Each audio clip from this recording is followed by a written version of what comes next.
हैदरी साहब, मेरा आपसे सवाल है।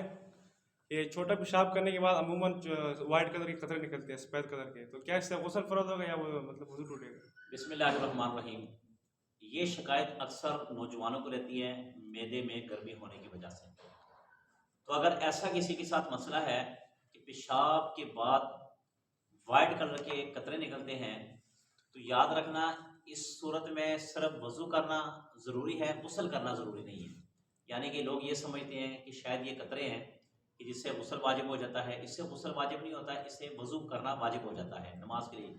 और इसका इलाज ये है कि ठंडी से ठंडी चीज़ें इस्तेमाल करें, तली हुई चीज़ें मत खाएं। और दूसरा ये है कि अगर ये मसला किसी को हो और वो कहे कि मैं नमाज़ पढ़ना चाह रहा हूँ, तो नमाज के दौरान ही मेरे कतरे निकल आते हैं और मेरे कपड़े पलीत हो जाते हैं, तो उसका तरीका ये लिखा हुआ है कि वो आगे टिशू लगा लिया करें। जब टिशू लगा लिया करें, इससे ये